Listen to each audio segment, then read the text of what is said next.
Boa tarde a todos. Mais uma vez aqui reunidos na casa de Isabel, estudando aqui o Evangelho do nosso Mestre Jesus através do livro Fonte Viva. Que as luzes do nosso Mestre, que as energias do nosso Cristo Jesus, da espiritualidade maior, dos trabalhadores da casa de Isabel, possam chegar até os nossos corações, os nossos pensamentos, até as nossas células físicas, as nossas energias espirituais, nos refazendo aí de todos os problemas acometidos da semana passada, nos reforçando aí de luzes, de energia e de coragem, para que sigamos em frente sempre confiantes em Jesus e em tudo aquilo que Ele nos prepara e em que o Criador nos deixa no nosso caminho para a nossa própria evolução. É com muita alegria que eu me encontro aqui com vocês hoje para estudarmos o capítulo 118 do livro Fonte Viva, denominado Em Nossas Tarefas. Pai nosso que estais no céu, santificado Senhor, seja o vosso nome. Venha a nós o vosso reino, seja feita a vossa vontade, assim na terra como no céu. Pão nosso de cada dia nos dai hoje, Senhor. Perdoai as nossas dívidas, assim como perdoamos os nossos devedores. Perdoai as nossas ofensas, assim como perdoamos os nossos ofensores. E não nos deixe, Senhor, cair em tentação e livra-nos da prática de todo o mal. Que assim seja. Oi, pessoal, mais uma vez boa tarde, é com muita alegria, pessoal aí que se encontra presencialmente no Isabel. Boa tarde a todos vocês, pessoal que se encontra em casa. Boa tarde aí a todos vocês também. O capítulo que nós estudaremos hoje, intitulado Em Nossas Tarefas, ele começa aí com Paulo em Romanos 12:16, na seguinte narrativa. Abre aspas. Não ambicioneis coisas altas, mas acomodai-vos às humildes. Fecha aspas.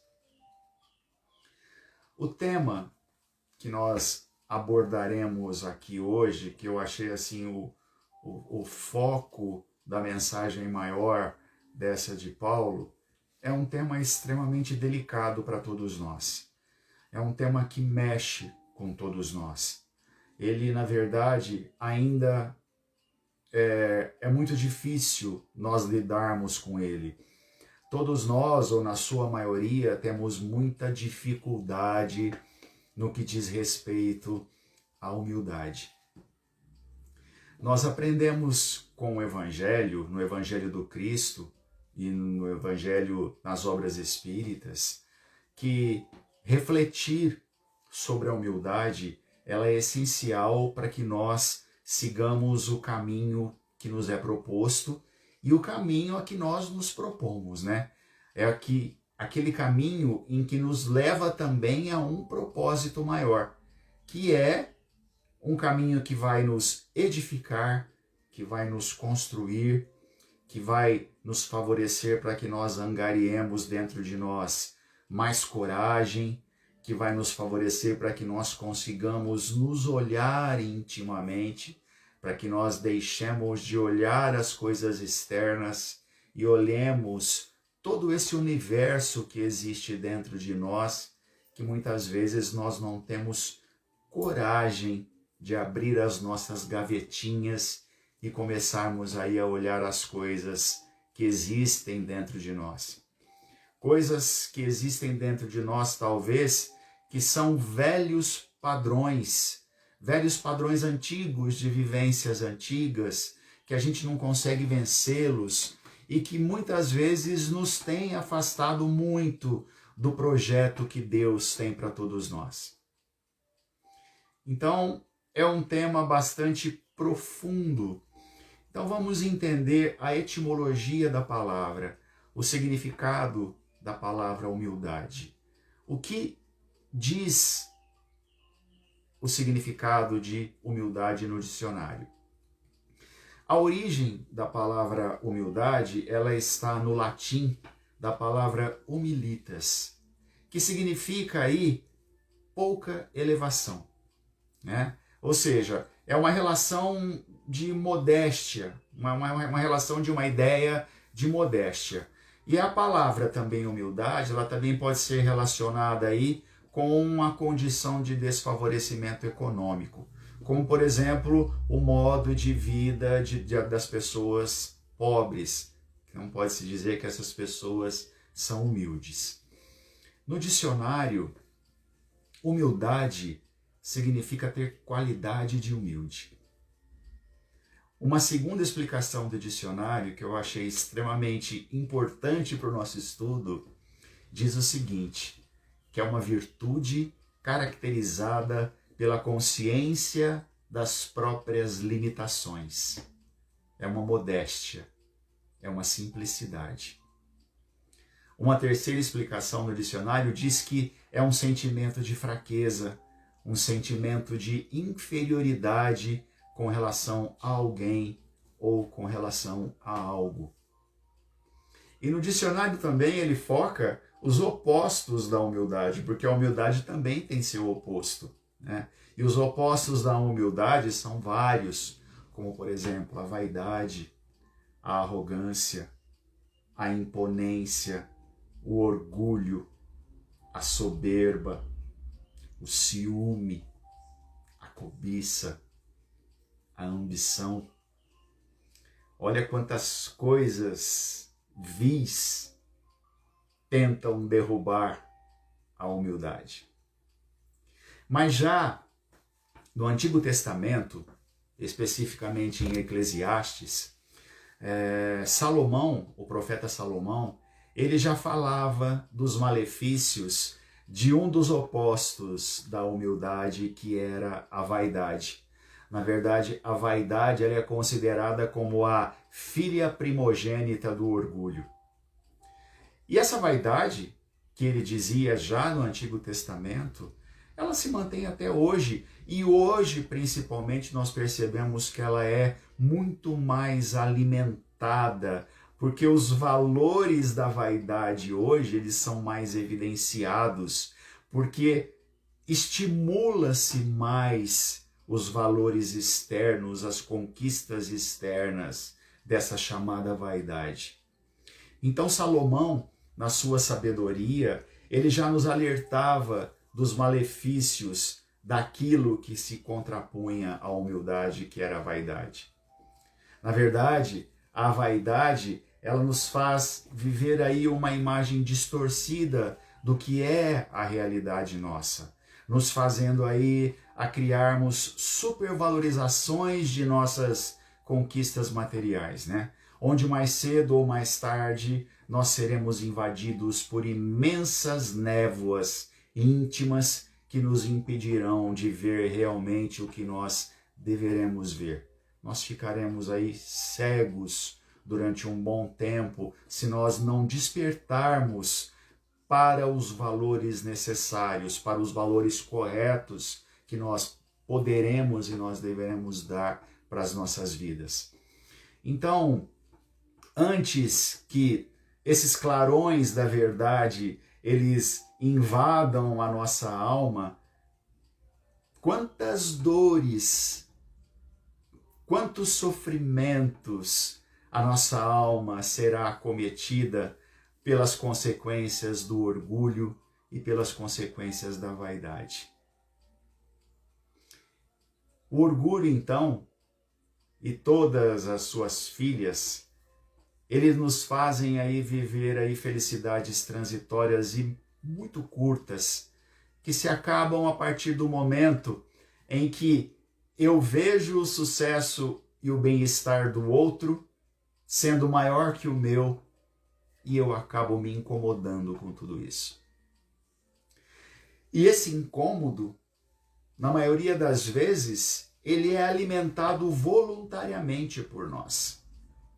Então nós passamos tempos incontáveis alimentando o orgulho e a vaidade dentro de nós. E para que nós consigamos o entendimento de que nós alimentamos padrões indevidos dentro do nosso espírito e dentro da nossa alma, nós somos acometidos, na maioria das vezes, pelas dores e pelos sofrimentos, como eu já falei anteriormente. E através delas, através dessas passagens tão difíceis que todos nós sabemos como é, porque todos nós aqui estamos nessa mesma coletividade de dores, nós chegamos à conclusão de que alimentar o egoísmo, alimentar o orgulho, a vaidade, ele só nos consome.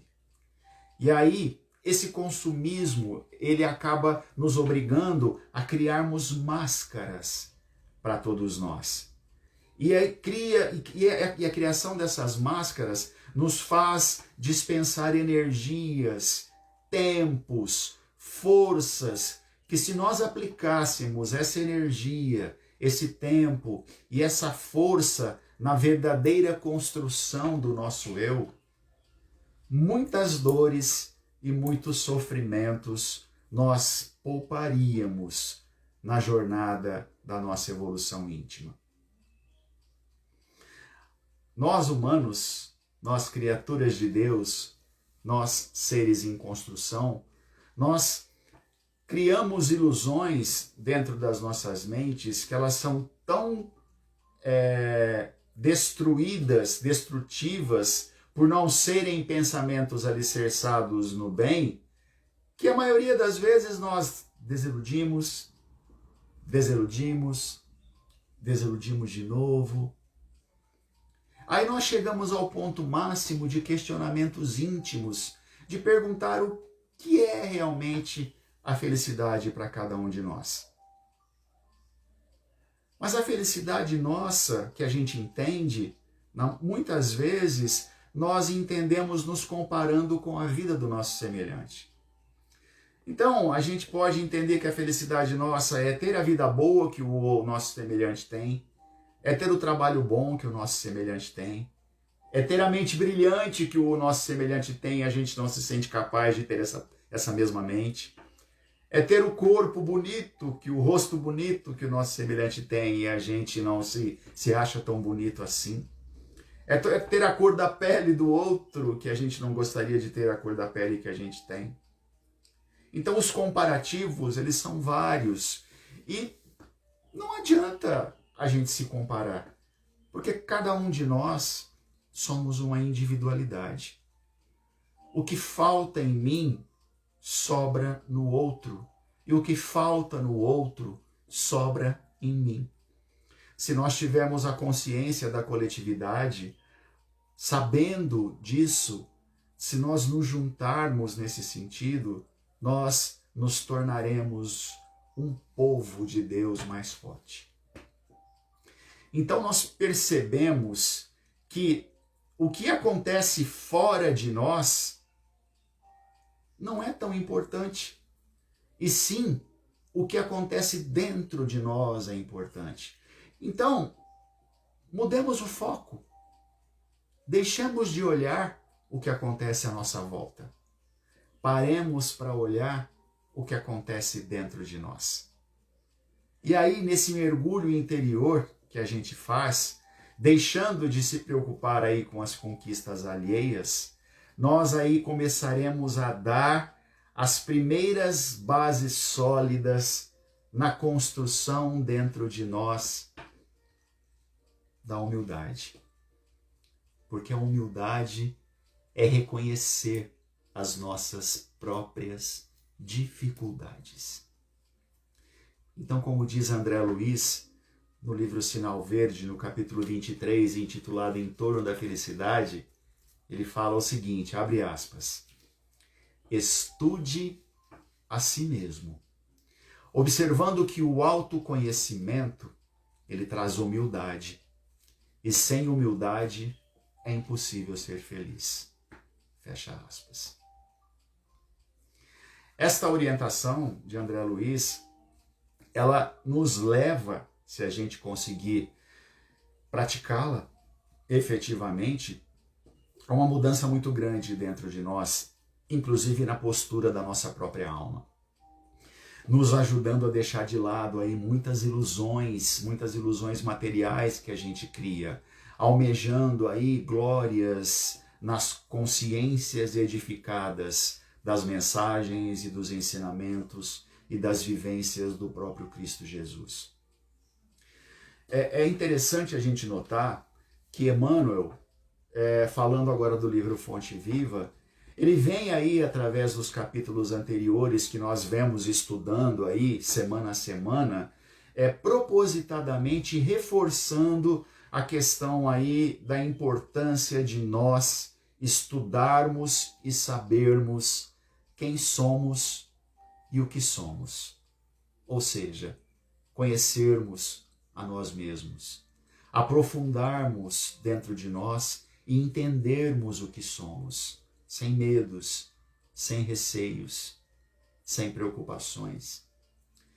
Primeiramente, iniciando-se aí pelo nosso próprio despertar, porque quando a gente começa os nossos questionamentos de quem eu sou ou o que eu sou, ou eu não quero continuar vivendo da maneira com que eu vivo porque isso não me satisfaz, essas situações íntimas já não me alimentam mais, então a gente percebe aí que a nossa alma, que o nosso espírito tem sede de uma água que não é essa água que a gente bebe, é uma outra água de luz, uma água de força, uma água de coragem, que só se iniciará, que só saciará essa sede quando nós começarmos a entrar dentro de nós mesmos e nos descobrirmos no quanto nós somos bons, no quanto nós somos ruins, no quanto eu sou capaz de me fazer bem,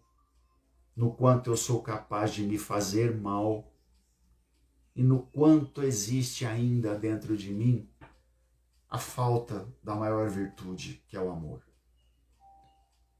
Assim, entendendo-nos e aceitando-nos como nós realmente somos, a maneira que nós realmente somos, nós estaremos então limpos, com a cara limpa, sem máscaras, sem soberba, sem orgulho, sem prepotência, sem inveja. Aceitando-nos nas nossas falhas, nós já estaremos construindo dentro de nós a humildade. Porque, na verdade, segundo o Evangelho de Jesus, a humildade é a única receita para a felicidade. Nós temos aí um grande exemplo de humildade no Evangelho, que é o exemplo de Paulo de Tarso. Paulo, ele era um homem aí contaminado pelo orgulho e pela vaidade. Ele era um homem que tinha os olhos fixados no mundo externo, nos títulos que ele possuía, na sociedade e o que a sociedade o oferecia pelo seu prestígio, pelo seu cargo, pelos seus títulos, pela religião que ele pregava, pela sua condição na religião. Paulo possuía, naquele momento, tudo. Só que ele chegou à conclusão que ele não possuía tudo, que ele possuía quase tudo. Num dado momento, alguma coisa começou a perturbá-lo. Num dado momento, ele entendeu que ele não possuía a paz íntima. E ele notava que os cristãos, que não possuíam nenhum dos benefícios materiais que ele próprio possuía como homem do mundo, tinham essa paz, e ele a invejava de certa forma e se questionava como eles conseguem ter essa paz íntima, como eles conseguem angariar forças íntimas dessa forma. O que esse Nazareno coloca dentro deles para que eles sejam tão fortes assim? Aí ele começou os questionamentos íntimos. E através desse questionamento íntimo, foi assim que Paulo, na verdade, permitiu que Jesus entrasse dentro dele. Paulo então permitiu que Jesus se aproximasse. Talvez até por isso que Jesus tenha permitido, que tenha deixado o Paulo cego por 3 dias, porque Jesus deixa claro a mensagem a ele, e deixa claro essa mensagem de que a cegueira para ele até então era para que ele percebesse que ele estava com os olhos voltados para fora, que a realidade dele, a necessidade dele era que ele voltasse os olhos para dentro dele. Então, como nós conversamos no capítulo anterior, nos capítulos anteriores do Fonte Viva, Paulo teve o seu despertar. Depois do despertar, ele se deu a oportunidade de se autoconhecer.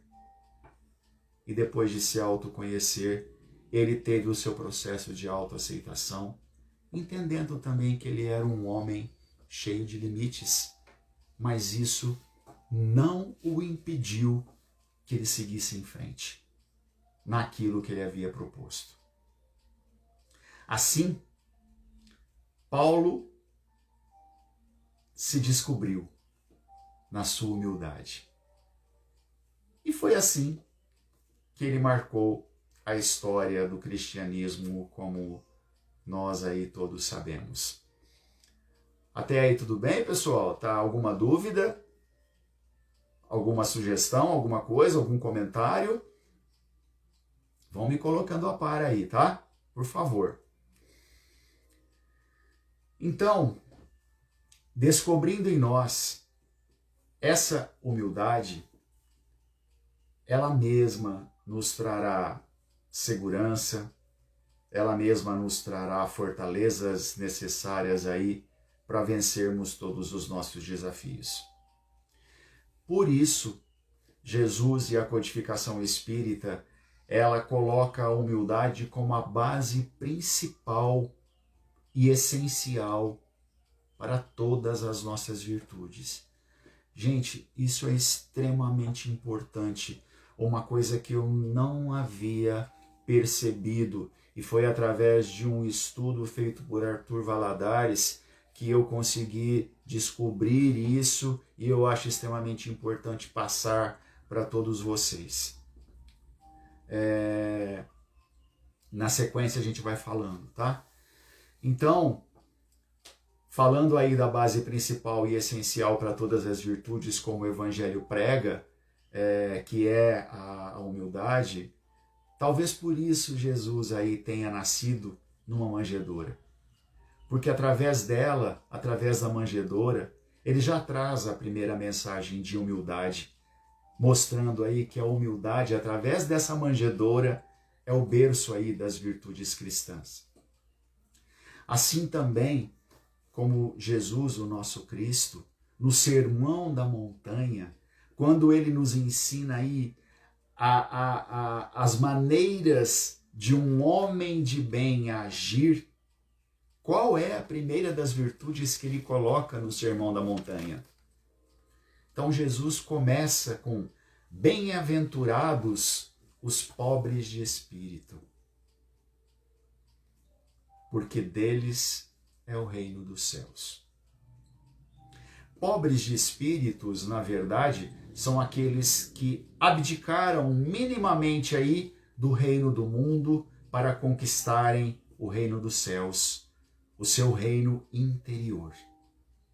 A humildade, portanto, é a porta de entrada para o reino dos céus. Na segunda bem-aventurança, onde Jesus diz: bem-aventurados os que choram, porque serão consolados, Jesus aí fala da resignação. Porém, como nós sermos resignados se nós não possuirmos a humildade? A terceira, bem-aventurados os mansos, como nós sermos mansos se não sermos resignados e se antes não sermos humildes? A quarta bem-aventurança, bem-aventurados os justos, como nós sermos justos sem antes não sermos mansos, sem antes não sermos resignados, sem antes não sermos humildes? A quinta bem-aventurança, bem-aventurados os misericordiosos, como nós sermos misericordiosos sem sermos justos, sem sermos mansos, sem sermos resignados e sem sermos humildes?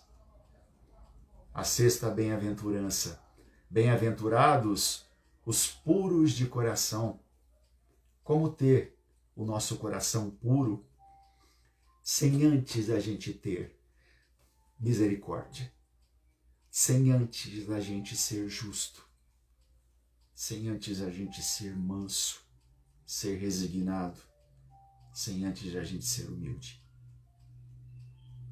A sétima e a última, bem-aventurados os pacificadores, como nós sermos pacificadores, como nós conseguirmos transformar vidas sem antes nós não termos o coração puro, sem antes nós não termos a misericórdia, sem antes nós não sermos justos, não sermos mansos, não sermos resignados, sem antes não sermos humildes. Então, portanto, a humildade, ela é a base de todas as bem-aventuranças. Sem a humildade, nenhuma das bem-aventuranças seguintes conseguirão se realizar. No capítulo 7 do Evangelho segundo o Espiritismo, em Bem-aventurados os pobres de espírito, Lacordaire, ele nos faz um questionamento. Ele pergunta o seguinte: sem a humildade a gente pode ser caridoso com o nosso próximo? E ele mesmo dá a resposta: claro que não. A humildade, ela nivela os homens, dizendo-lhes e explicando nessa nivelação que todos nós aqui somos irmãos e que nós devemos nos auxiliar mutuamente, e sempre nos induzirmos ao bem. Portanto, sem a humildade, diz Lacordaire, apenas nós nos adornamos de virtudes, ou seja, sem a humildade nós não temos nenhuma outra virtude. Na verdade, nós não possuímos nenhuma virtude se nós não tivermos a humildade. Era como se nós trouxéssemos em nós um vestuário, uma roupa, para que nós ocultássemos as deformidades do nosso corpo. Com a humildade, nós resplandecemos a grandeza da nossa alma. E aí nós estaremos aptos a realmente crescer nos caminhos do Evangelho, construindo primeiro uma base sólida dentro de nós. Porque, conforme o capítulo anterior que nós também estudamos, nós possuímos o que damos, ou nós damos o que nós possuímos. É preciso, então, nós fundarmos raízes na nossa alma. Nós construirmos edificações dentro de nós, ou uma única edificação dentro de nós, à maneira de uma árvore. Como que a árvore se edifica?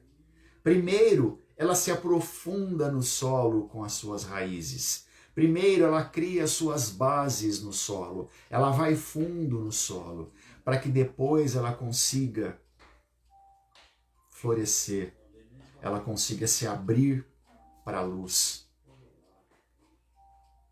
E aprofundamento de nós mesmos, o conhecimento de nós mesmos, essa base espiritual sólida, só a humildade ela nos dá. Uma alma, então, humilde é uma alma fértil.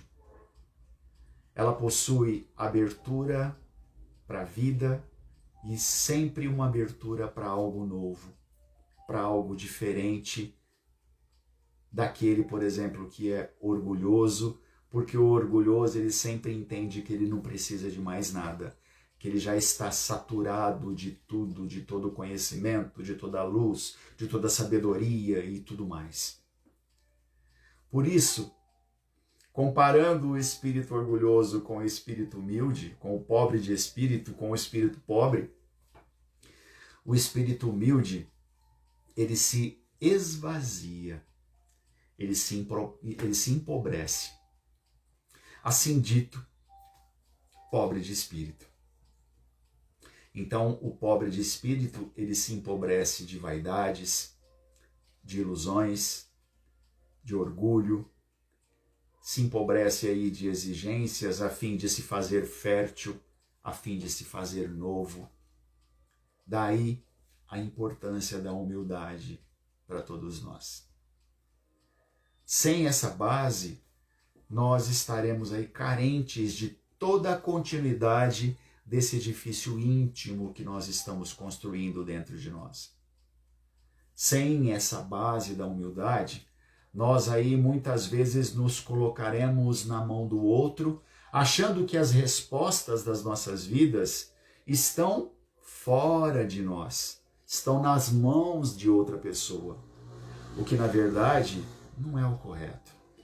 As respostas das nossas vidas, elas estão nas nossas próprias mãos. Basta aí apenas que nós despertemos, que nós comecemos aos questionamentos íntimos, que nós comecemos as buscas íntimas ao nosso conhecimento interior. Mas quais as características aí que a gente consegue ter para que a gente consiga balizar e usar um modelo de referência e força, de humildade para que a gente consiga aí essa mudança?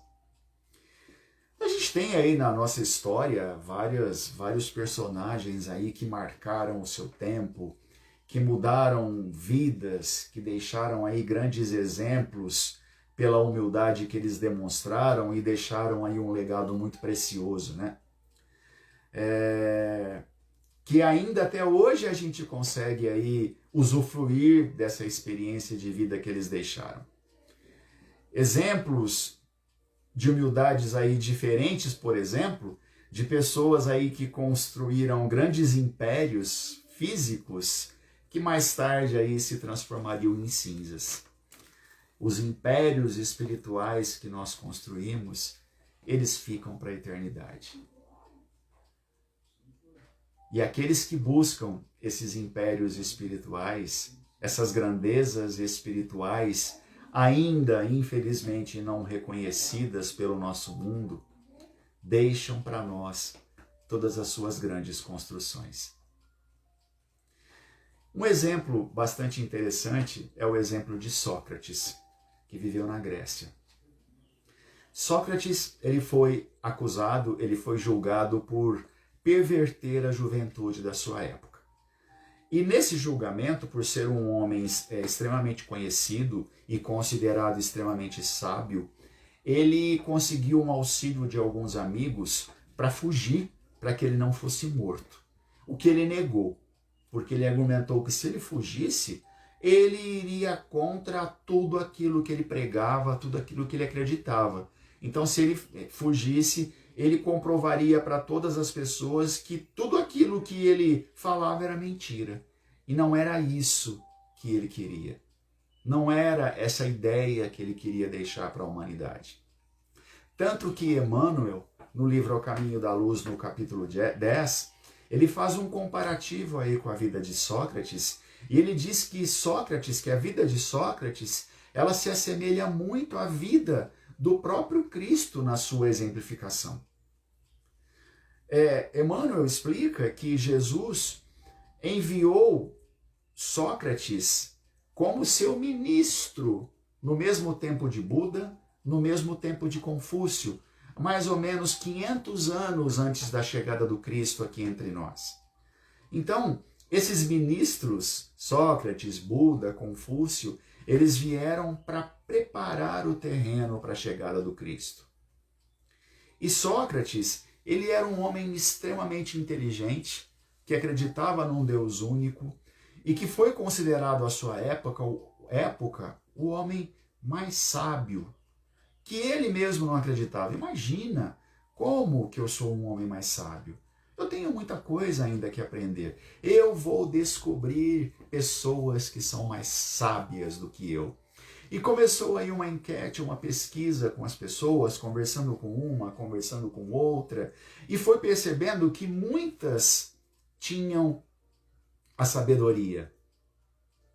Mas ele entendeu e percebeu que todas as pessoas que ele conversava e que julgavam que tinham a sabedoria, não entendiam o quanto elas ainda também tinham a aprender. Então, Sócrates, ele media a sabedoria do homem não por quanto ele tinha de conhecimento, mas pelo seu próprio entendimento de quanta sabedoria ainda lhe faltava. Tudo o que nós conhecemos, na sua totalidade, tudo o que nós sabemos, eu, você, todos nós, todo conhecimento que nós temos, ainda é uma gota de tudo aquilo que nós temos para desvendar. Mais uma vez, segundo Emmanuel, ele diz que a humildade é reconhecer a nossa pequenez perante o universo. E foi isso que Sócrates descobriu. Que nós somos pequenos perante o universo. Que ainda nos falta, apesar de considerarmos sábios, muita sabedoria a ser conquistada. Assim, ele nos ensina os primeiros passos dessa percepção, reconhecendo aí a pequenez dele e nos ajudando a reconhecer a nossa própria pequenez. Então, quando nós chegamos nesse entendimento, perante o universo, nós aí fazemos uma comparação, nós e o universo, eu, você, todos nós perante o universo. Nós conseguimos redimensionar as nossas vidas e começar aí pela supervalorização que nós temos, que nós mesmos julgamos que nós temos. Porque muitas vezes nós nos supervalorizamos. E aí nós passamos a nos enxergar menores comparados com o universo. Comparados com tanta coisa ainda que nós temos que aprender. Portanto, nós passamos a nos enxergar mais humildes. Entendendo, gente, que a pequenez, ela se faz aqui no intuito de reconhecer as nossas limitações, que todos nós a temos. Mas nunca deixar de atravancar a nossa marcha. Não é porque eu entendo que eu tenho limites que eu vou estacionar no meu caminho e esperar que alguém faça por mim. Aquilo que eu tenho que fazer é trabalho meu. Aquilo que você tem que fazer é trabalho seu. Foi propósito seu. É propósito meu.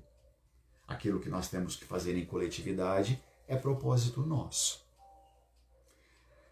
Então, nós também temos que saber aí enxergar as nossas potencialidades, os nossos potenciais. Um grande exemplo disso também é Allan Kardec, que sempre aí mostrou a sua humildade, nunca se envaideceu por ser o codificador da doutrina espírita, sempre se colocou na condição aí, na posição de que ele era um colaborador a mais aí do alto e nunca deixou de fazer aquilo que lhe competia. Nunca. Mesmo também sabendo dos seus limites. Essa característica de Kardec ela nos demonstra e exemplifica e nos faz também prestarmos muita atenção no outro lado da nossa tarefa. Ou seja, como nós encaramos ou como nós criamos ilusões das consequências da nossa tarefa, dos resultados da nossa obra. Porque muitas vezes nós ficamos envaidecidos por aquilo que nós fazemos. Ficamos envaidecidos por obras boas que nós nos propomos a fazer. E esses envaidecimentos é uma das coisas mais difíceis de serem vencidas dentro de todos nós. Então, na verdade, nós nos envaidecemos pelo que fazemos, porque nós nos apegamos pelos resultados de nossas ações. Fiquemos atentos, muito atentos a isso. Existe uma história de Francisco de Assis, onde ele já estava aí na sua velhice, na sua idade avançada, e ele começou a perceber que alguns colaboradores da sua igreja estavam se evidenciando e no entender dele, a igreja dele estava seguindo novos rumos, novos caminhos, diferentes daquele que ele havia almejado, que ele havia planejado, e ele se sentiu muito angustiado e foi procurar a sua grande confidente, a sua grande amiga, que era Clara.